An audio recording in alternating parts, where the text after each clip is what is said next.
स्वागत है आप सभी का हमारे YouTube चैनल में। और आज हम पढ़ने वाले हैं motion in one dimension chapter 2 class 9 से। तो देखो, जैसा कि आपको पता है कि जो भी क्वांटिटीज़ जिनको क्या किया जा सकता है, मीज़र किया जा सकता है, उनको क्या कहा जाता है? उन क्वांटिटीज़ को हम लोग फिजिकल क्वांटिटीज़ कहते हैं। क्या कहते हैं? फिजिकल क्वांटिटीज़ कहते हैं। तो फिजिकल क्वांटिटीज़ को अगर आप यहाँ पे क्लासीफाई करोगे ब्रॉड कैटेगरीज में, तो ये जो फिजिकल क्वांटिटीज़ हैं ये दो टाइप की होती हैं। कौन कौन सी? एक स्केलर क्वांटिटी होती है और एक आपकी वेक्टर क्वांटिटी होती है।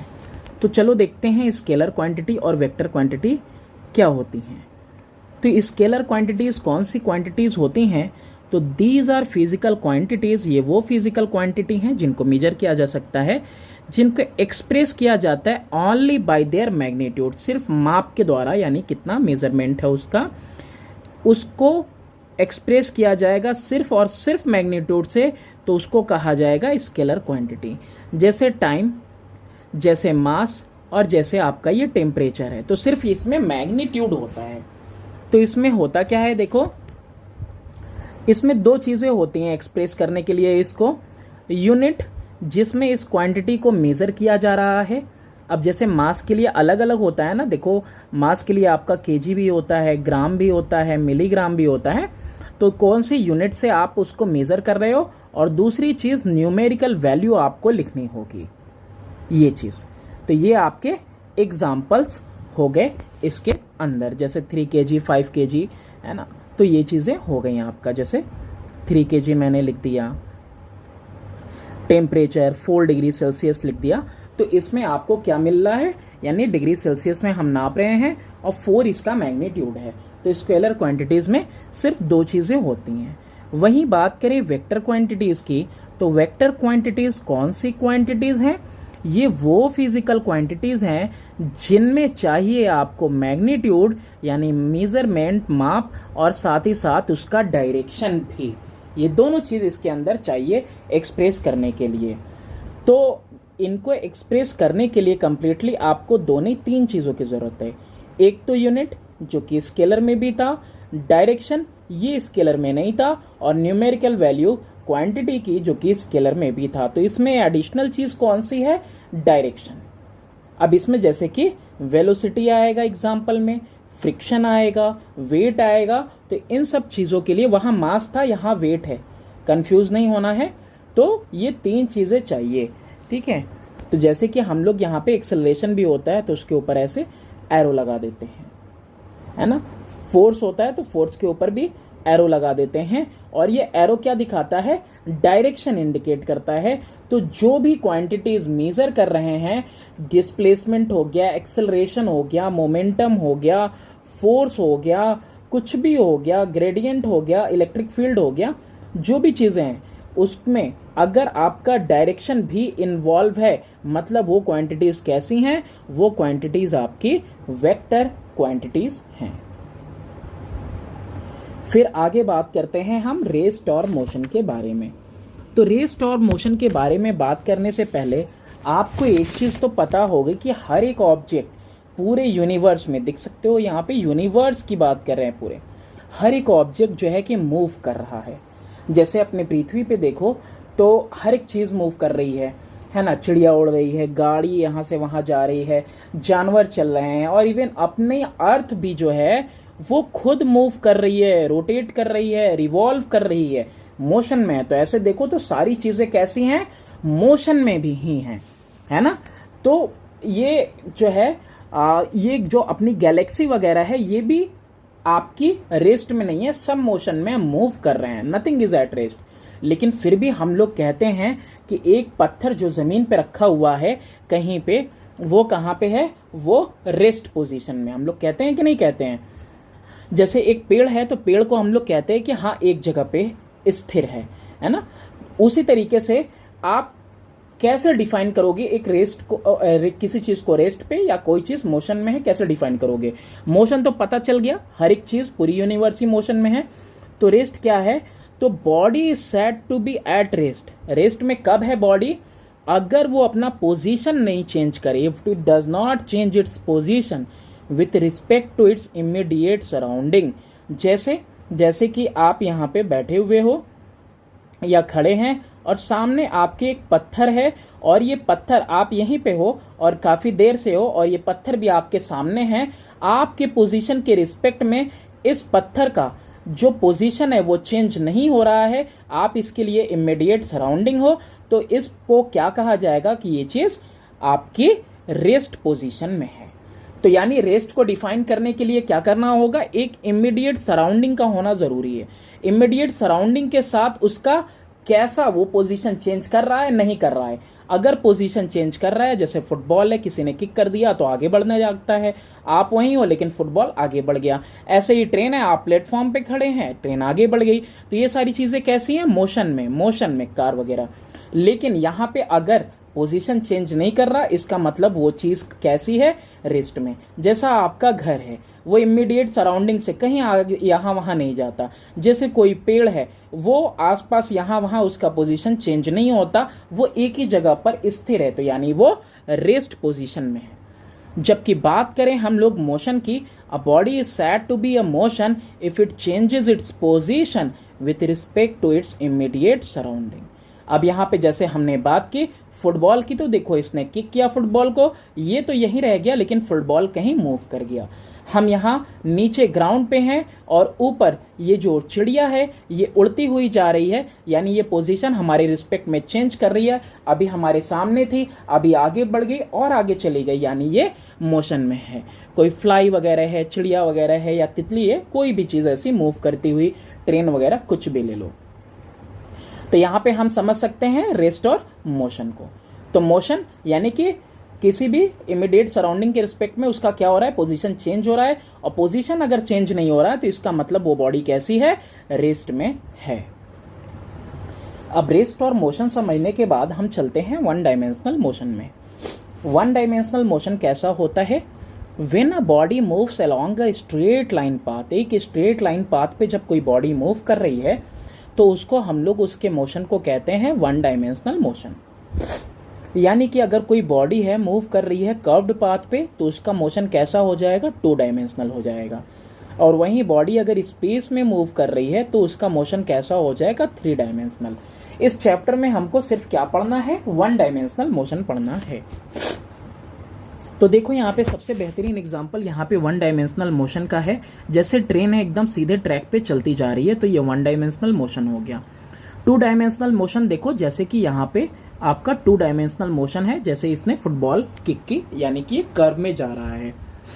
वहीं जहां आपको थ्री डायमेंशन मिल जाए, थ्री डायमेंशंस मेजर करने हो, जैसे ये चिड़िया नहीं, ये क्या है, तितली है, तो ये मोशन जैसे कि स्पेस में रॉकेट वगैरह का मोशन है, तो वो सब कैसा मोशन है, प्लैनेट वगैरह का, ये सब आपका 3D मोशन है। ठीक है, कैसा है, ये सब आपका 3D मोशन है, यानी कि थ्री डायमेंशनल मोशन है। तो ये आप टू डायमेंशनल मोशन और three dimensional motion further class में पढ़ोगे। आपको यहाँ पे सिर्फ और सिर्फ एक आपको वन डायमेंशनल मोशन ही पढ़ना है, तो यहाँ पे हम इसी पे जोर देंगे। तो वन डायमेंशनल मोशन, जैसे कोई बॉडी स्ट्रेट पाथ पर जा रही हो। रिप्रेजेंट कैसे करेंगे हम लोग वन डायमेंशनल मोशन को, तो ये रिप्रेजेंटेशन है आपका वन डायमेंशनल मोशन का। ये आपका ट्रैक है, ये ट्रैक या कह सकते हो ये पाथ है, जिसके ऊपर यहाँ पे मैंने मार्क कर दिया कि ये पोजीशन है इसकी। तो ये वन डायमेंशनल मोशन इस तरीके से रिप्रेजेंट किया जाता है। तो आप क्या लोगे, अगर आपने जो है एक्स एक्सिस के पैरेलल में लिया हुआ है ना, पाथ रिप्रेजेंट किया हुआ है एक्स एक्सिस के पैरेलल में, तो ये देखो इसी तरह से ये पैरेलली यहाँ पे लिया हुआ है, और हर एक पॉइंट जहाँ जहाँ पे वो बॉडी रहेगी जाएगी, तो वो पॉइंट वो क्या होगा, ये वन डायमेंशनल मोशन को रिप्रेजेंट करेगी, यानी किसी भी पर्टिकुलर बॉडी के पोजीशन को ये रिप्रेजेंट करेगा, वन डायमेंशनल मोशन। अब यहाँ पे हम लोग आगे देखते हैं डिस्टेंस और डिस्प्लेसमेंट के बारे में। डिस्टेंस क्या होता है और डिस्प्लेसमेंट हमारा क्या होता है। Total length of path through which a body moves is called the distance travelled bye it. Distance क्या कहा जाएगा, पूरा वो रास्ता जिस पर बॉडी मूव की है, यानी जिस पे बॉडी ने ट्रेवल किया है, उसको हम लोग क्या कहेंगे, डिस्टेंस कहेंगे। यहाँ एग्जाम्पल में देख सकते हो, जैसे कोई बॉडी स्टार्ट हुई यहाँ से और उसने ये देखो घुमावदार रास्ता लिया, ठीक, और इस रास्ते से यहाँ पे ये एंड कर गई, तो ये जो पॉइंट है आपका, ये वाला पॉइंट ए और ये वाला जो पॉइंट बी है, ये आपका पूरा डिस्टेंस टोटल कहलाएगा डिस्टेंस, ये पूरा पाथ कहलाएगा आपका डिस्टेंस, ये जो टोटल लेंथ है। वहीं अगर बात करें हम लोग डिस्प्लेसमेंट की, तो डिस्प्लेसमेंट देख सकते हो इनिशियल और फाइनल पोजीशन में, कौन सा, इनिशियल और फाइनल पोजीशन के बीच में जो शॉर्टेस्ट डिस्टेंस होता है उसको डिस्प्लेसमेंट कहते हैं। ये हम लोग बाद में देखेंगे अभी आगे। तो distance travelled by body depend करती है कि किस तरह का पाथ उसने जो है फॉलो किया है। जो पाथ फॉलो किया है उस पूरे पाथ को हम लोग उस लेंथ को मेजर करेंगे और डिस्टेंस निकालेंगे। जबकि डिस्प्लेसमेंट की बात हमने बता दी कि इनिशियल और फाइनल पोजीशन के बीच में जो शॉर्टेस्ट डिस्टेंस होगी उसी को हम लोग क्या कहते हैं, डिस्प्लेसमेंट कहते हैं, ठीक है। And its direction is from the initial position to the final position, initial से फाइनल पोजीशन के डायरेक्शन में। तो इसमें आपका डायरेक्शन इन्वॉल्व होता है और इसीलिए ये आपका डिस्प्लेसमेंट कैसा है, ये आपका वेक्टर क्वांटिटी है, और जबकि आपका डिस्टेंस कैसा है, ये एक आपका स्केलर क्वांटिटी है। और ये कैसा है, इसमें डायरेक्शन इन्वॉल्व है, तो ये आपका एक वेक्टर क्वांटिटी है। नेक्स्ट आते हैं, डिस्टिंक्शन देखते हैं बिटवीन डिस्टेंस एंड डिस्प्लेसमेंट। अब इन दोनों में डिस्टिंक्शन में सबसे पहला पॉइंट है कि मैग्नीट्यूड ऑफ डिस्प्लेसमेंट, जो डिस्प्लेसमेंट का मैग्नीट्यूड है आइदर इक्वल, या तो इक्वल होगा या लेस देन होगा डिस्टेंस के, but it can not be, यानी कि यहाँ पे एक बार हम लिख सकते हैं कि जो डिस्प्लेसमेंट है वो ग्रेटर देन डिस्टेंस, ये किसी कंडीशन में नहीं हो सकता है। अब पहले देखते हैं कि इक्वल कब होगा। ग्रेटर यहाँ दिख रहा है, देखो यहाँ पे 5 मीटर लिखा हुआ है इनिशियल पोजीशन और ये आपका फाइनल पोजीशन। तो इनिशियल से फाइनल के बीच में डिस्प्लेसमेंट कितना है, तो डिस्प्लेसमेंट है आपका 5 मीटर का। और वहीं डिस्टेंस की बात करें तो डिस्टेंस कितना है, डिस्टेंस यानी टोटल पाथ फॉलोड, यानी कि ये बॉडी पहले यहाँ गई है, देखो एरो बना है, फिर यहाँ गई है, तो इनिशियल से फाइनल तक जाने में 4 + 3 यानी 7 मीटर का दूरी है यहाँ पे। तो यानी कि देखो 7 मीटर यानी ज्यादा है डिस्टेंस और डिस्प्लेसमेंट कम है।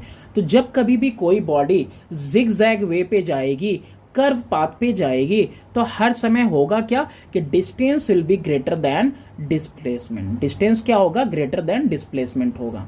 दूसरा कंडीशन देखते हैं, आइदर इक्वल टू, यानी कि अगर हमारा मोशन कैसा है, बिल्कुल स्ट्रेट लाइन पे, कैसा है, स्ट्रेट लाइन पे मोशन है ए से बी तक। अब ऐसे केस में क्या होगा कि इनिशियल और फाइनल पोजीशन भी सेम होगा और जो पाथ ट्रेवल हुआ है वो ट्रेवल हुआ पाथ भी सेम होगा। ऐसे कंडीशन में हमारा डिस्प्लेसमेंट इक्वल हो जाएगा डिस्टेंस के, ठीक है। और तीसरी चीज तो हमने बता ही दी कि डिस्प्लेसमेंट और डिस्टेंस बराबर तो हो सकते हैं, यही वो कंडीशन है, लेकिन कभी भी डिस्प्लेसमेंट डिस्टेंस से ज्यादा बड़ा नहीं हो सकता है। नेक्स्ट देखते हैं, the distance is the length of path travelled by the body so it is always positive. Distance कैसा होता है भाई, हमेशा आपका पॉजिटिव रहेगा, ठीक है, कभी नेगेटिव नहीं होगा। लेकिन डिस्प्लेसमेंट क्या होती है, शॉर्टेस्ट लेंथ होती है in direction from initial position to the final position. अब जैसे कोई यहाँ है, अब वो कोई आगे गया, आगे जाके पीछे आ गया, तो अब देखो ये इनिशियल पोजीशन, ये फाइनल पोजीशन, अब इसकी डायरेक्शन अपोजिट हो गई, तो ये आपका डिस्प्लेसमेंट कैन बी पॉजिटिव और नेगेटिव। तो पॉजिटिव भी हो सकता है, नेगेटिव भी हो सकता है, डिपेंडिंग अपॉन द डायरेक्शन कि किस डायरेक्शन में ये है। लास्ट है थर्ड वाला कि displacement can be zero. Displacement क्या हो सकता है, जीरो हो सकता है, लेकिन डिस्टेंस कभी भी जीरो नहीं हो सकता है। अब डिस्प्लेसमेंट जीरो कब होगा, सर्कुलर मोशन में होगा। जब स्टार्टिंग पॉइंट और फिनिशिंग पॉइंट सेम हो जाए तो वहां पे आपका डिस्प्लेसमेंट क्या हो जाता है, जीरो हो जाता है, क्योंकि इनिशियल भी वही और फाइनल पोजीशन भी वही। तो यहां मेजरमेंट करोगे तो कोई वैल्यू ही नहीं मिलेगी, जीरो मिलेगा आपको, कोई मेजरमेंट नहीं मिलने वाला, कोई लेंथ नहीं मिलने वाला। तो यानी कि डिस्प्लेसमेंट जीरो हो सकता है। और कब डिस्प्लेसमेंट जीरो हो सकता है, जैसे किसी ने कोई गया कहीं पे और फिर वापस अपनी ही जगह पे आ गया, तो इनिशियल फाइनल जहां पे भी सेम हो जाएगा पोजीशन, वहां पे आपका डिस्प्लेसमेंट 0 हो जाएगा। लेकिन डिस्टेंस कभी 0 नहीं होगा। क्यों? क्योंकि डिस्टेंस पाथ फॉलो करता है, कौन से पाथ पे वो ऑब्जेक्ट मूव किया है, तो टोटल लेंथ उसका हम मेजर करेंगे। तो यहाँ पे हमारा 2 पाई आर सर्कुलर है ना, तो सर्कल का सरकमफ्रेंस 2 पाई आर, तो यहाँ पे डिस्टेंस कितना हो जाएगा 2 पाई आर, ये आपका डिस्टेंस हो गया। और डिस्प्लेसमेंट क्या हो जाएगा, will be equal to 0 as initial and final position is same. अब देखो इनके बीच में हम लोग डिस्टिंक्शन देखते हैं, जो भी कुछ हमने पढ़ा है उसको हम रिवाइज कर लेते हैं। तो ये एक्चुअल में डिस्टेंस और डिस्प्लेसमेंट ऐसे ही हमने कर लिया, डिस्टेंस इधर डिस्प्लेसमेंट उधर। तो डिस्टेंस क्या है, length of path travelled by object, ये हो गया हमारा पहला पॉइंट। इसके अलावा हमने क्या जाना, अच्छा पहले इसका भी कंपैरिजन तब देख लेते हैं बारी बारी से। तो ये क्या होता है, ये शॉर्टेस्ट डिस्टेंस होता है, शॉर्टेस्ट डिस्टेंस, और बिटवीन किसके बिटवीन में, इनिशियल एंड फाइनल पोजीशन, इसके बीच में। शॉर्टकट लिख रहा है लेकिन बोल रहे हैं तो आप समझ सकते हो। It is scalar quantity, where as ये कैसा है, वेक्टर क्वांटिटी, क्योंकि डायरेक्शन इन्वॉल्व है। ये डिपेंड करता है किसके ऊपर, पाथ फॉलोड के ऊपर, कि कौन सा पाथ फॉलो किया है, कर्वी है, जिगजैग है, तो पूरा पाथ पे वो फॉलो करता है, ठीक है, डिपेंड्स करता है path followed by the object. और ये डज नॉट डिपेंड ही नहीं करता, कैसा भी रास्ता उसने इख्तियार किया हो या किसी भी रास्ते पे चला हो, वो बस क्या देखेगा, डायरेक्टली शॉर्टेस्ट डिस्टेंस दिखता है। तो ये पाथ जो फॉलो हो रहा है उसके ऊपर डिपेंड नहीं करता है। अब ये मोर देन हो सकता है, इक्वल टू हो सकता है, किसके, डिस्प्लेसमेंट के, मोर देन भी हो सकता है और इक्वल टू भी हो सकता है डिस्प्लेसमेंट के। और यहां पे ये जो है लेस देन हो सकता है, ठीक है, हाँ ग्रेटर का साइन इसी तरफ से लगेगा, ये लेस देन हो सकता है और इक्वल टू हो सकता है, और साथ ही साथ 0 भी हो सकता है, लेकिन ये 0 नहीं हो सकता है, ठीक है। तो ये हम लोगों ने इसके बीच में डिस्टिंक्शन देख लिया। अब आगे देखते हैं स्पीड और वेलोसिटी। देखो डिस्टेंस से आएगा स्पीड, और वेलोसिटी डिस्प्लेसमेंट से आएगा आपका। स्पीड क्या होता है, speed of a body is rate of change of distance with time. Rate of change of distance with time, यानी कि यहीं से फॉर्मूला निकल रहा है आपका कि speed is equal to distance travelled upon में time taken to travel the distance. तो स्पीड ऐसे निकलेगा। तो स्पीड है क्या, rate of change of distance with time.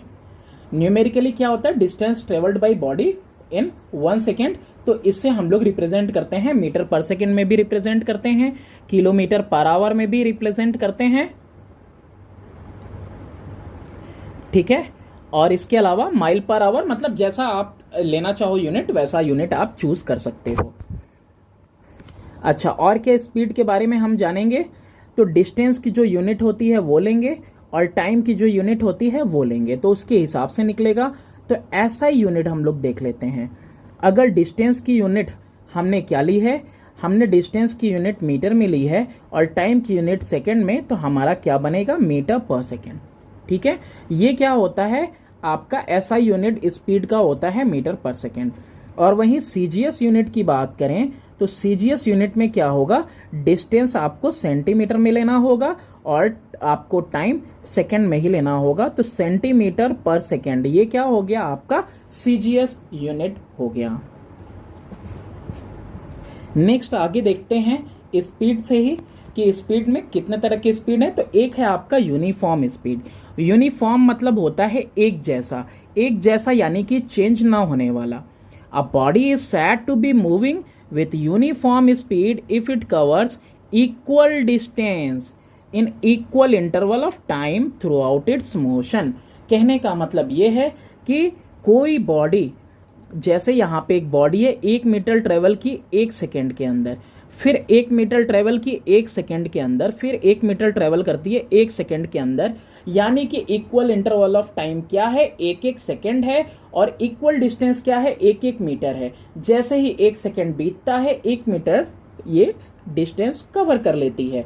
तो ऐसी बॉडी जो इस स्पीड के साथ चले कि equal amount of distance travel करे इक्वल अमाउंट ऑफ टाइम में या इक्वल इंटरवल में, उसको हम लोग कहेंगे यूनिफॉर्म स्पीड के साथ वो बॉडी चल रही है, ठीक है, अपने मोशन में।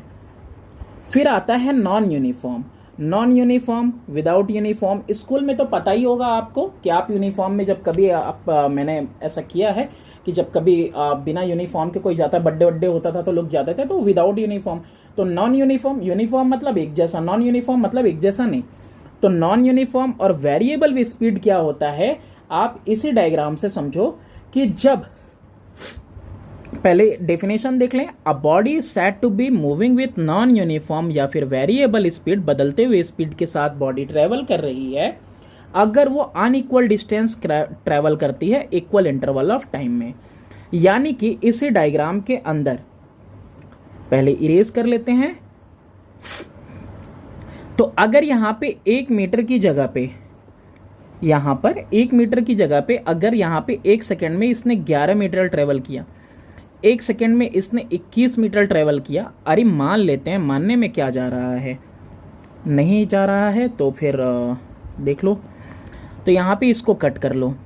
मान लो पहले सेकेंड में इसने ट्रेवल किया 2 मीटर का डिस्टेंस, दूसरे सेकेंड में इसने 1 सेकेंड फिर ये बीता, इक्वल इंटरवल ऑफ टाइम में है ना, 1 सेकेंड फिर बीता, इस बार 1 मीटर का डिस्टेंस, और फिर देखो भैया फिर 1 सेकेंड का टाइम बीत रहा है और ये 3 मीटर का डिस्टेंस ट्रेवल कर रहा है। यानी कि इसकी स्पीड एक जैसी नहीं है, अनइक्वल डिस्टेंस ट्रेवल कर रहा है इक्वल इंटरवल ऑफ टाइम में। यानी कि ये जो स्पीड है ये नॉन यूनिफॉर्म स्पीड है, एक जैसी एक बराबर रफ्तार इसकी नहीं है। इंस्टेंटेनियस स्पीड क्या होता है, ये एवरेज स्पीड से अलग होता है। When the speed of body keeps on changing, जब रफ्तार बदल रही होती है, बराबर बदल रही है, स्पीड बदल रही है, तो its speed at any instance is measured by finding the ratio of distance travelled in a very short interval of time, interval to the time interval. और यही स्पीड जो है इंस्टेंटेनियस स्पीड कहलाती है। इसको समझने के लिए एवरेज स्पीड का समझना जरूरी है। एवरेज स्पीड है, हाँ यहाँ है, पहले एवरेज स्पीड समझ लेते हैं फिर आते हैं हम इंस्टेंटेनियस स्पीड पे। एवरेज स्पीड क्या होता है, ये रेशियो होता है टोटल डिस्टेंस जो ट्रेवल हुआ बॉडी के द्वारा और कितना टोटल टाइम पूरे जर्नी में लगा, उसको हम लोग कहते हैं एवरेज स्पीड। यानी कि पहले 1 आवर के लिए गाड़ी यहाँ पे कितनी चल रही है, 10 किलोमीटर चल रही है। फिर सेकेंड आवर के लिए गाड़ी कितनी चल रही है, 12 किलोमीटर चल रही है। फिर थर्ड आवर, तीसरे घंटे के लिए या 3 घंटे के लिए, मान लो 3 घंटे के लिए 1 घंटे में 10 किलोमीटर, फिर 2 घंटे में 12 किलोमीटर, फिर 3 घंटे में ये 18 किलोमीटर चलती है गाड़ी। तो यहाँ पे जो एवरेज स्पीड आएगा, क्या आएगा, average speed is equal to total distance travelled upon में टोटल टाइम। यानी कि हम क्या लिखेंगे, हम लिखेंगे आपका 10 kilometre plus 12 kilometre plus 18 kilometre upon में टाइम, यानी 1 hour plus 2 hour plus 3 hour. तो यानी कि ये 40 किलोमीटर अपॉन में 6 आवर, ये जो आपकी स्पीड आएगी ये एवरेज स्पीड आएगी। टोटल डिस्टेंस लिया, टोटल टाइम लिया, यहाँ पे भी स्पीड बदल रहा था, अलग अलग टाइम पे अलग अलग स्पीड थी, लेकिन यहाँ total distance upon total time हमने लिया है कैलकुलेट करने के लिए एवरेज स्पीड। अब आते हैं हम लोग इंस्टेंटेनियस स्पीड पे। अगर कोई बॉडी चेंज कर रही है अपनी रफ्तार, जैसे कि ये यहाँ से यहाँ तक जाने में क्या कर रही है, चेंज कर रहा है अपना स्पीड, तो चेंज करने में यहाँ कुछ और स्पीड, यहाँ कुछ और, यहाँ कुछ और, यहाँ कुछ और, किसी पॉइंट पे उसकी स्पीड कितनी है अगर उसको निकालना है तो हम एक छोटा सा इंटरवल लेंगे डिस्प्लेसमेंट का, कि छोटी सी दूरी और इस छोटी सी दूरी को तय करने में छोटा सा टाइम क्या लगा, तो ये इस इंस्टेंट पे कैलकुलेट करने के लिए हम लोग जो वैल्यू लेंगे और निकालेंगे, तो जो आंसर आएगा उसको इंस्टेंटेनियस स्पीड कहा जाएगा। इंस्टेंटेनियस यानी किसी पार्टिकुलर पॉइंट पे। तो इसके लिए हमको लेना क्या होगा, एक वेरी शॉर्ट टाइम के लिए शॉर्ट इंटरवल ऑफ टाइम लेंगे और एक छोटा सा डिस्प्लेसमेंट लेंगे कि उस छोटे से डिस्प्लेसमेंट, जैसे कि ये बहुत बड़ा सा है तो हमको यहाँ का निकालना है, तो इसके आस पास का है ना, इसके पास का हमने क्या ले लिया, डिस्प्लेसमेंट ले लिया, और इसी डिस्प्लेसमेंट को कवर करने में इसने कितना टाइम लगाया। ऐसे तो ये इनएक्यूरेट आएगा, है ना, इतना इनएक्यूरेट आएगा। तो इसके लिए कैलकुलस डेवलप्ड है, वो बाद में हम लोग पढ़ेंगे फर्दर क्लासेस में। लेकिन अभी इतना जान लो कि इंस्टेंटेनियस स्पीड को कैलकुलेट करने के लिए स्मॉल जो है डिस्प्लेसमेंट लिया जाता है और टाइम इंटरवल कितना लगा वो लिया जाता है, उसको रेशियो निकालेंगे तो हमको पता चल जाएगा।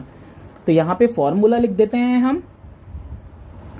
फॉर्मूला है कि instantaneous speed is equal to distance travelled in short interval of, short interval बस लिख दो, इंटरवल अपॉन में टाइम इंटरवल कि कितना टाइम लगा।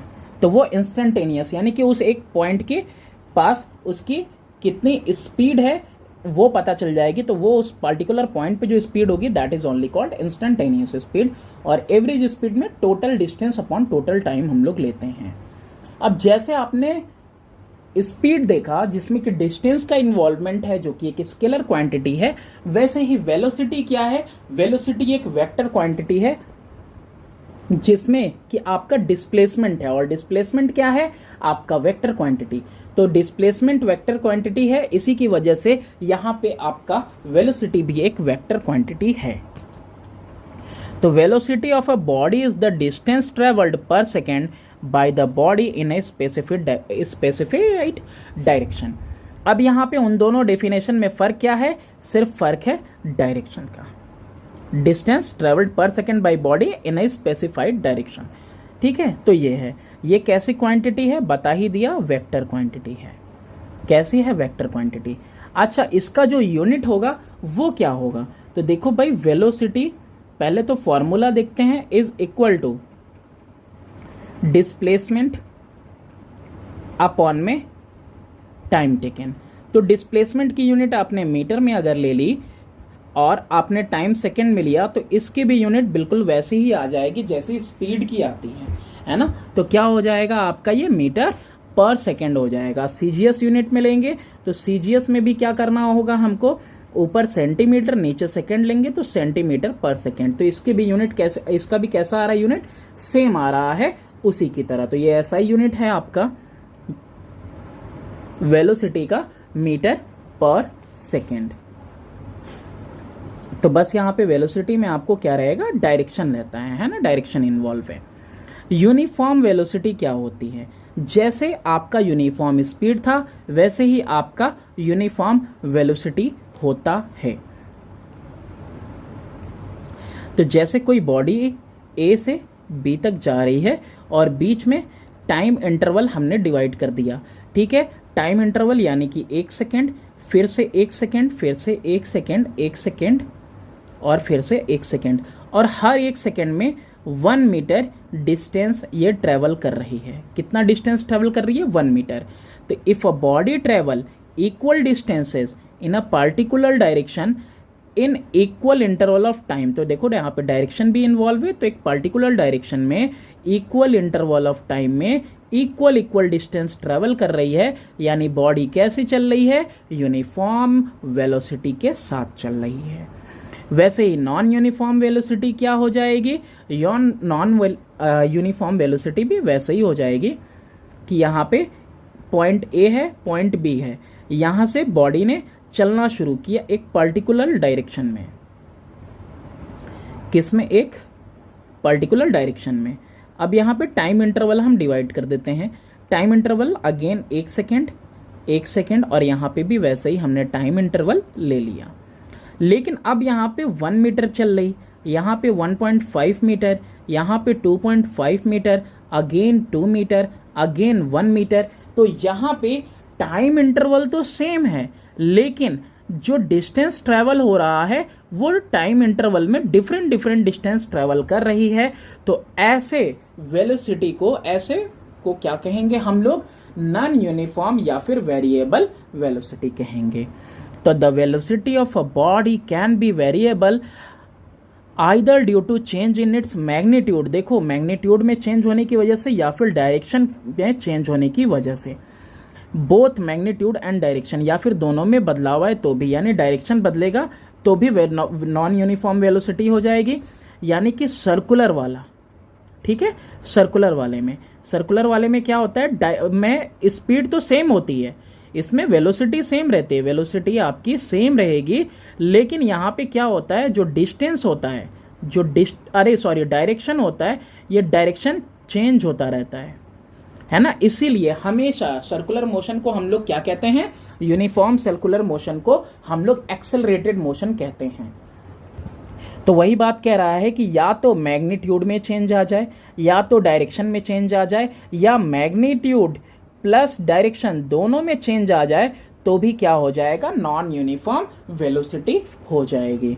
If a body moves unequal distances in particular direction in equal interval of time, or it moves equal distances in equal interval of time but direction of motion does not remain the same, यानी इस condition में क्या हो रहा है? Uniform है, velocity uniform है, लेकिन direction keeps on changing, it means non uniform speed है।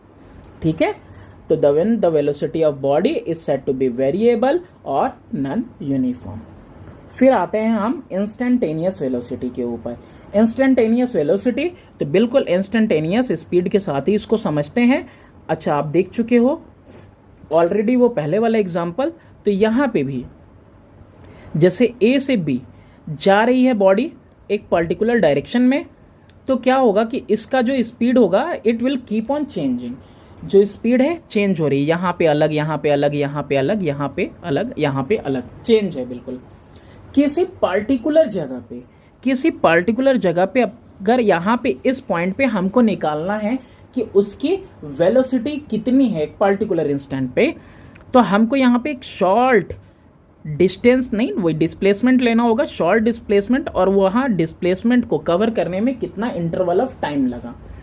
तो यहाँ पे डिस्प्लेसमेंट लेंगे वो भी शॉर्ट, और वैसे ही ये टाइम इंटरवल ले लेंगे, और ये जो हमारा डिवाइड होके वैल्यू आएगा, यही वैल्यू हमको क्या देगा? Instantaneous velocity. तो बॉडी अगर मूव कर रही है वेलोसिटी के साथ जो कि वेरिएबल है, यानी बदलता हुआ है, तो velocity of a body at any instant is called is instantaneous velocity. तो किसी भी एक पॉइंट पे जो निकालोगे उसको कहा जाता है। मेजर कैसे होगा? Finding the ratio of distance traveled in a sufficiently small time interval to the time interval। ठीक है, एकदम छोटा सा डिस्टेंस हम लोग निकालेंगे, पर्टिकुलर पॉइंट के आसपास का छोटा था हम लोग डिस्टेंस लेंगे, या कह सकते हो डिस्प्लेसमेंट लेंगे, और उसको पार करने में कितना टाइम लगा उसको डिवाइड कर देंगे तो हमको मिल जाएगा। तो ये फिर वही बात आएगी, ये वैल्यू एग्जैक्ट नहीं आएगी। तो ये चीज आप पढ़ोगे क्लास 11th में, तो ये अभी इसमें डिस्कस करने के लिए ये नहीं है। ठीक है, तो ये हो गया आपका इंस्टेंटेनियस वेलोसिटी। अब इंस्टेंटेनियस वेलोसिटी और एवरेज वेलोसिटी तो आप समझ ही गए होंगे। इंस्टेंटेनियस स्पीड और इंस्टेंटेनियस वो इंस्टेंटेनियस वेलोसिटी को, इंस्टेंटेनियस स्पीड बिल्कुल अलग था जैसे एवरेज स्पीड के साथ, तो वैसे ही जो इंस्टेंटेनियस वेलोसिटी है वो भी अलग है एवरेज वेलोसिटी के साथ। एवरेज वेलोसिटी क्या होता है? It is of a body moving in a particular direction changes with time, the ratio of displacement to the time in entire journey is called its average velocity. कहना क्या चाहता है? कहना चाह रहा है कि जो एवरेज वेलोसिटी है ये क्या है आपका? ये है रेशियो। किसका रेशियो? टोटल डिस्प्लेसमेंट कितना हुआ अपॉन में टोटल टाइम टेकन डिस्प्लेसमेंट में। तो ये आप निकालोगे ये रेशियो, तो ये जो आपका निकल के आएगा ये एवरेज वेलोसिटी आएगी, है ना। डिस्प्लेसमेंट लिया है क्योंकि क्यों? बॉडी एक पर्टिकुलर डायरेक्शन में जा रही है, और डायरेक्शन मैटर नहीं करेगा तो फिर ये क्या हो जाता? एवरेज स्पीड हो जाता। बस डायरेक्शन का इन्वॉल्वमेंट है तो ये क्या हो गया? एवरेज वेलोसिटी हो गया। अब इनके बीच में हम लोग क्या देखने वाले हैं? डिस्टिंक्शन देखने वाले हैं। ठीक है, स्पीड और वेलोसिटी के बीच में ये हमने डिवाइड कर दिया। ठीक है, अब देखते हैं इन दोनों के बीच में क्या डिस्टिंक्शन है भाई। जो पढ़ा है वो रिवाइज भी हो जाएगा। तो ये आपका जो स्पीड है वो एक्चुअली में है क्या, डिस्टेंस ट्रेवल्ड पर सेकेंड। ये है, कोई मूविंग ऑब्जेक्ट है तो वो कितना डिस्टेंस ट्रेवल कर रही है पर second, this is called speed. और यहां पे भी यही चीज है, कहोगे अरे सर सेम टू सेम लिख दिया, डिस्टेंस ट्रेवल्ड, लेकिन यहां पे एक चीज बढ़ा दे रहे हैं, इन अ पार्टिकुलर डायरेक्शन। एक पार्टिकुलर डायरेक्शन में डिस्टेंस ट्रेवल हो रहा है पर सेकेंड, उसको हम लोग कहते हैं वेलोसिटी। ये स्केलर क्वांटिटी है और ये डायरेक्शन पे डिपेंड नहीं करती है। ठीक है, ये कैसी है, एक वेक्टर क्वांटिटी है और डायरेक्शन पे ये डिपेंड करती है। फिर बात करें तो जो स्पीड होता है ये हमेशा आपका पॉजिटिव रहेगा, क्योंकि डायरेक्शन को हम लोग कंसीडर ही नहीं करते। ये आपका वेलोसिटी क्या है, पॉजिटिव भी हो सकता है, नेगेटिव भी हो सकता है। ये डिपेंड होगा किसके ऊपर, डिपेंड करेगा डायरेक्शन के ऊपर, क्योंकि हम लोग यहाँ पे डायरेक्शन को कंसीडर करके चलते हैं। अच्छा, अगर एक राउंड हुआ सर्कुलर में, ठीक, सर्कुलर में एक राउंड हो गया तो यहाँ पे एवरेज जो स्पीड होती है ये आपका जीरो कभी नहीं होगी। क्यों, क्योंकि यहाँ पे ये पूरा पाथ फॉलो करेगी ना, तो ये जीरो नहीं हो सकती। लेकिन यहाँ पे अगर आपका सर्कुलर है तो सर्कुलर वाले में होना क्या है, यहाँ पे आपका जो एवरेज वेलोसिटी होगा आफ्टर वन राउंड, ये भी वन राउंड के बाद, तो आफ्टर वन राउंड, एक राउंड के बाद, हर एक राउंड के बाद एवरेज वेलोसिटी कितनी हो जाया करेगी, जीरो हो जाया करेगी। चलिए आगे बढ़ते हैं, एक्सेलरेशन और रिटार्डेशन के बारे में देखते हैं। एक्सेलरेशन क्या होता है और रिटार्डेशन क्या होता है। तो देखो, अगर बॉडी का जो वेलोसिटी है, क्या है, बॉडी का जो वेलोसिटी है, वेलोसिटी अगर क्या कर रहा है, इंक्रीज कर रहा है, क्या कर रहा है, इंक्रीज कर रहा है ना, विथ टाइम। वेलोसिटी बदल रहा है, टाइम के साथ बढ़ता चला जा रहा है, तो ऐसे बॉडी को हम लोग क्या कहेंगे कि बॉडी इज इन एक्सेलरेशन, कि बॉडी कैसी है, एक्सेलरेटेड है, एक्सेलरेशन में है। और अगर वही वेलोसिटी बॉडी की डिक्रीज कर रही है, डिक्रीज कर रही है किसके साथ, विथ टाइम, समय के साथ साथ स्पीड डिक्रीज हो रही है, तो हम कहते हैं कि बॉडी इज रिटार्डेड, या कि फिर body is in retardation. Negative acceleration को ही कहा जाता है रिटार्डेशन। अब देखो, जब आप एक्सेलरेटर दबाते हो, स्कूटर में, बाइक में आपने देखा होगा, बैठे होगे, तो एक्सेलरेटर दबाते हो तो होता क्या है, आपकी स्पीड इंक्रीज करती जाती है, तो यानी कि एक्सेलरेशन होता है। और वहीं अगर कोई सामने आ गया या फिर सामने कहीं ब्रेकर है, आप ब्रेक मारते हो, आपकी स्पीड फौरन जो है कि एक हाई लेवल से तुरंत 80 है, 70, 60, 50, 40, 30, 20, 10 और 0 ब्रेक मार देते हो, बिल्कुल रुक जाती है। तो ऐसे में क्या होता है, स्पीड आपकी बिल्कुल कम होती जाती है, तो डिक्रीज कर रही है टाइम के साथ, तो यानी कि बॉडी रिटार्डेशन में है। डेफिनेशन देखते हैं, तो एक्सेलरेशन है क्या, rate of change of velocity, velocity का चेंज होने का रेट किसके रिस्पेक्ट में, टाइम के रिस्पेक्ट में। अब देखो यहाँ पे स्पीड पहले कितनी थी, 30 मीटर पर सेकेंड, स्पीड अब कितनी है, 35 मीटर पर सेकेंड। और ये स्पीड इंक्रीज होने में कितना टाइम इंटरवल लगा, 10 सेकेंड का टाइम इंटरवल लगा। तो एक्सेलरेशन ये क्या है, आपका इनिशियल स्पीड, इसको यू लेते हैं, और फाइनल स्पीड को वी लेते हैं। तो आपका एक्सेलरेशन क्या हो गया, is equal to change in velocity, यानी रफ्तार में कितनी बदलाव आई, और साथ में टाइम इंटरवल, कितने समय में वो बदलाव आया है आपका। तो ये होता है आपका, तो यानी कि acceleration is equal to final velocity minus initial velocity upon time taken to change. तो यानी कि यहां पे कितना हो जाएगा, 35 माइनस 30 अपॉन में 10, ये आपकी जो वैल्यू निकल के आएगी 5/10, 1/2, 0.5 तो ये जो वैल्यू होगी आपकी मीटर पर सेकेंड स्क्वायर। देखो यहाँ पे कितना आ जाएगा, ये आपका 5 मीटर पर सेकेंड आ गया और यहाँ पे आपका ये 10 दिया हुआ है 10 सेकेंड।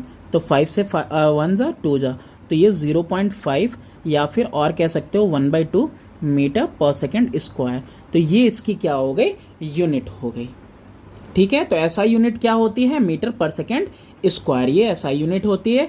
और सीजीएस यूनिट अगर बात करें तो सीजीएस यूनिट में बस यही स्पीड सेंटीमीटर पर सेकेंड में होता है, तो सेंटीमीटर पर सेकेंड स्क्वायर हो जाएगा, ये आपका सीजीएस यूनिट हो जाएगा। अब यूनिफॉर्म एक्सेलरेशन क्या होता है, ठीक है, तो यूनिफॉर्म एक्सेलरेशन हम लोग देखते हैं कि यूनिफॉर्म एक्सेलरेशन क्या है। The acceleration is said to be uniform. Uniform मतलब एक जैसा, हम लोग कह सकते हैं एक्सेलरेशन बिल्कुल यूनिफॉर्म एक जैसा है, कांस्टेंट है यानी नहीं बदल रहा है। When equal changes in velocity takes place in equal interval of time. अब यहां पे भी आप समझो इसको, जैसे हमने एक्सेलरेटर दबाया है ना, तो अलग अलग पॉइंट पे अलग अलग स्पीड होगी, एक्सेलरेटर घुमाते चले जा रहे हैं। तो हमने गाड़ी स्टार्ट की और स्टार्ट होने से 0 पे थी, पहले बिल्कुल रेस्ट पोजीशन में थी, गाड़ी स्टार्ट की, एक्सेलरेटर दबाया, 10 किमी पर आवर की स्पीड आ गई, फिर 20 की स्पीड आई, फिर 30 की स्पीड आई, फिर 40 की स्पीड आई, फिर 50 की स्पीड आती है, फिर 60 की स्पीड आती है। और 0 से 10 जाने में 1 सेकेंड का टाइम लगता है। यहां भी 1 सेकेंड का ही टाइम लगा, यहां भी 1 सेकेंड का, यहां भी 1 सेकेंड का, यानी कि हर 1 सेकेंड में ये कितना इंक्रीज कर रहा है, 10 की रफ्तार बढ़ रही है। हर 1 सेकेंड में 10 की, हर 1 सेकेंड में 10 की रफ्तार बढ़ रही है। ठीक है, यानी कि क्या हो रहा है, इक्वल चेंजेस 10 10 10 इक्वल चेंजेस आ रहे हैं इन इक्वल इंटरवल ऑफ टाइम में, यानी ये एक्सेलरेशन कैसा है, ये यूनिफॉर्म एक्सेलरेशन है। अब वेरिएबल एक्सेलरेशन, इसी से समझना आसान हो जाएगा कि अगर जो चेंज है वेलोसिटी में is not same in the same interval of time, तो एक्सेलरेशन को हम क्या कहेंगे, वेरिएबल कहेंगे। यानी कि यहां पे पॉइंट ए से बी तक, जैसे कि हमने ले लिया यहां पे 0 से स्टार्ट किया तो स्पीड 10 पे आई, स्पीड 20 पे पहुंची, स्पीड 30 पे, स्पीड 40 पे और स्पीड 50 पे। टाइम तो लगा 1 सेकेंड, 1 सेकेंड, 1 सेकेंड का ही टाइम लग रहा है। लेकिन यहां पे देखो ये गलत ले लिया मैंने, इसको अगर ऐसे लेंगे तो कैसे काम चलेगा, इसको डिफरेंट लेना होगा ना हमको, वेरिएबल स्पीड आएगी। तो 10 15 और यहाँ पे 22 ले लेते हैं, यहाँ पे 28 ले लिया, 28 किमी पर आवर है या मीटर पर सेकंड, कुछ भी ले लो, है ना, मीटर पर सेकंड किसी भी यूनिट को ले लेते हैं हम। 28 है और यहाँ पे 30 है। अब यहाँ पे 0 to 10 ये स्पीड पहुंचने में डिफरेंस कितना है, 10 मीटर पर सेकंड का डिफरेंस है। यहाँ पे इंटरवल कितने का है, यहाँ इंटरवल 10 से 15 यानी कि 5 मीटर पर सेकंड का है। यहाँ इंटरवल कितने का है, 7 मीटर पर सेकंड का है। यानी जो बदलाव आ रहा है, जो चेंज आ रहा है, वो देखो 10 है, 5 है, 7 है, और जबकि टाइम इंटरवल सेम है। सेम टाइम इंटरवल में अलग अलग चेंजेस आ रहे हैं वेलोसिटी में, यानी ये एक्सेलरेशन कैसा है, वेरिएबल एक्सेलरेशन है। इसके बाद आता है आपका एक्सेलरेशन ड्यू टू ग्रेविटी। ये क्या होता है, when a body falls freely under gravity, यानी कोई और फोर्स उसके ऊपर नहीं लग रहा है, वो फ्रीली फॉल कर रही है ग्रेविटी के इन्फ्लुएंस में, यानी कि जो जमीन का गुरुत्वाकर्षण बल है, हिंदी में कहते हैं उसको, तो ग्रेविटेशनल पुल है, उसके इन्फ्लुएंस में अगर बॉडी फ्रीली गिर रही है नीचे की तरफ, तो जो एक्सेलरेशन उसके अंदर प्रोड्यूस होता है बॉडी के अंदर, अर्थ के ग्रेविटेशनल अट्रैक्शन की वजह से, उसी अट्रैक्शन को उस अट्रैक्शन की वजह से जो उसके अंदर एक्सेलरेशन आ रहा है, उस एक्सेलरेशन को कहा जाता है एक्सेलरेशन ड्यू टू ग्रेविटी। तो ये जो एक्सेलरेशन ड्यू टू ग्रेविटी है, इसको डिनोट किया जाता है स्मॉल जी से। और ये जो स्मॉल जी है, ये आपका देखो पॉजिटिव भी होता है, नेगेटिव भी होता है। तो acceleration due to gravity positive कब होगा, जब कोई बॉडी फॉल करेगी फ्रीली, वो भी डाउनवर्ड। कहां पे फॉल करेगी, डाउनवर्ड, यानी कि टुवर्ड द अर्थ। तो एक इंक्रीज होता जाएगा उसके अंदर जो है कि एक्सेलरेशन आता जाएगा। और वहीं आपका जो जी है यानी कि एक्सेलरेशन ड्यू टू ग्रेविटी, ये निगेटिव भी होता है जब कोई ऑब्जेक्ट ऊपर की तरफ आप फेंकते हो। तो ऐसे में देखोगे कि वेलोसिटी इंक्रीज करती जाती है, और जब ऊपर की तरफ फेंकते हो तो यहाँ पे वेलोसिटी डिक्रीज करती जाती है, माइनस होता जाता है। एक्सेलरेशन उसमें क्या करता है, निगेटिव, यानी कि वो रिटार्ड होता है। और इवन ऐसा होता है कि एक पॉइंट पे वो चीज ऑब्जेक्ट क्या होती है, रुक जाती है, फिर दोबारा से उसका डाउनफॉल शुरू हो जाता है। कभी कोई पत्थर वगैरह ऊपर फेंका होगा तो देखा होगा। अच्छा, इसकी जो वैल्यू है वो वैल्यू आपकी कितनी है, 9.8 मीटर पर सेकेंड स्क्वायर, और नियरली आप क्या कह सकते हो, 10 मीटर पर सेकेंड स्क्वायर। ये क्या है, आपकी एक्सेलरेशन ड्यू टू ग्रेविटी की वैल्यू है। अब यहाँ पे एक और खास बात आपको जानने की है कि जो जी की वैल्यू है, जो जी की वैल्यू है, ये डिपेंड नहीं करती है किसके ऊपर, मास के ऊपर। कब नहीं डिपेंड करती है, दो बॉडीज हैं उनके मास के ऊपर ये डिपेंड नहीं करेगी। अगर फ्रिक्शन कह लो, या फिर आप कह सकते हो कि बायंसी ड्यू टू एयर, ये सब चीजें अगर नहीं है तो आपका जो ग्रेविटी है, आपका जो एक्सेलरेशन ड्यू टू ग्रेविटी है, ये बिल्कुल भी डिपेंड नहीं करेगा मास के ऊपर। कहने का मतलब ये है कि अगर हम एक फेदर गिराते हैं, फेदर समझते हो ना, वो कबूतर वगैरह के जो पंख होते हैं, वो फेदर हम लोगों ने एक गिराया, और एक तरफ हम एक आयरन बॉल गिराते हैं, तो अगर ये दोनों चीजें नहीं है, ये सारी चीजें नहीं है, कोई अदर फोर्स नहीं लग रहा है, तो दोनों एक ही टाइम में फ्लोर के ऊपर फॉल करेंगे। तो यानी कि जो ग्रेविटी है, ये आपका एक्सेलरेशन ड्यू टू ग्रेविटी, ये डिपेंड नहीं करता है मास के ऊपर। एक्चुअली में उन दोनों में डिफरेंस कैसे आता है अर्थ पे गिरना, ये डिफरेंस आता है फ्रिक्शन की वजह से, और बायोंसी जो कि एयर की वजह से लगती है उसकी वजह से। और इसके बारे में एक बात है कि ये हमारा जैसे कि अर्थ है, तो अर्थ पे होगा क्या कि यहाँ पे जो जी होता है, ये हमारे पोल्स पे, पोल पे क्या होगा, जी हमारा मैक्सिमम होगा। यहाँ पे जी क्या होगा, हमारा मैक्सिमम होगा। और जी की वैल्यू जो है कि एल्टीट्यूड के साथ जो है डिक्रीज करती है। जैसे जैसे ऊंचाई से नीचे की तरफ आओगे, एल्टीट्यूड आपका डिक्रीज होगा, तो जी की वैल्यू भी क्या होगी, डिक्रीज करेगी। और डेप्थ भी जैसे जैसे डिक्रीज करता जाएगा, गहराई में चले जाओगे, वैसे वैसे भी आपकी जी की वैल्यू डिक्रीज करती चली जाएगी। तो ये आपका पहला पार्ट था। अब इससे सारे नहीं, इसमें अभी रिटार्डेशन बाकी है, सॉरी। तो रिटार्डेशन पहले पढ़ लेते हैं। जैसा कि पहले भी देख चुके हैं कि रिटार्डेशन है क्या, एक्चुअली में ये नेगेटिव एक्सेलरेशन है ना। जब डिक्रीज करता है हमारा इस वेलोसिटी एक रेट के साथ, तो उसको हम लोग क्या कहते हैं कि बॉडी रिटार्ड हो रही है। तो retardation is merely a negative acceleration. Bodies velocity can either increase और डिक्रीज। कोई बॉडी है, उसका स्पीड या तो इंक्रीज हो सकता है, डिक्रीज हो सकता है, जैसे कि आपने गाड़ी, कार, मोटर में देखा है। तो चेंज इन वेलोसिटी को रेफर किया जाता है एक्सेलरेशन। जो बदलाव आता है फाइनल और इनिशियल वेलोसिटी में, उसी को हम लोग क्या कहते हैं, इसी को एक्सेलरेशन कहते हैं। और कितने टाइम में ये बदलाव आया, तो इसी से निकलता है आपका एक्सेलरेशन, इसको रेफर किया जा रहा है। तो पॉजिटिव एक्सेलरेशन ऑकर तब होता है जब वेलोसिटी बढ़ती है, यानी कि जब initial is smaller than final velocity. Initial velocity is smaller than final velocity. लेकिन जब final velocity is smaller than initial velocity, तो ऐसे में क्या हो जाएगा, ऐसे में आपका एक्सेलरेशन नेगेटिव हो जाता है, और क्या होता है वो, रिटार्डेशन। जैसे कैलकुलेट करके देखते हैं, वही सेम एग्जांपल लेते हैं। जैसे कोई बॉडी है, यहां पॉइंट पे उसकी स्पीड कितनी थी, 35 मीटर पर सेकेंड थी। वहीं बी तक जाते जाते उसकी स्पीड कितनी हो गई, 30 मीटर पर सेकेंड हो गई। और ये होने में कितना टाइम लगा, आपका 10 सेकेंड का टाइम लगा।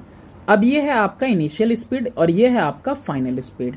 कैलकुलेट करेंगे तो पहले लिखते हैं हम लोग फाइनल स्पीड, फिर लिखते हैं initial speed upon time taken to change. तो यानी कि -5/10 आ गया, यानी कि ये एक्सेलरेशन कितना आ रहा है, -1/2 मीटर पर सेकेंड स्क्वायर। और ये निगेटिव ही दिखा रहा है। निगेटिव एक्सेलरेशन क्या शो करता है, रिटार्डेशन, या फिर रिटार्डेशन आप लिख सकते हो डायरेक्ट बिना साइन के साथ, दैट रिटार्डेशन कितना है, 0.5 मीटर पर सेकेंड स्क्वायर है। ठीक है, तो आई होप ये आपको समझ में आया होगा। वीडियो अच्छी लगी तो please do subscribe and share my channel. इसके बाद हम लोग नेक्स्ट वीडियो में देखेंगे graphical representation of linear motion. Thanks for watching, do subscribe and share my channel.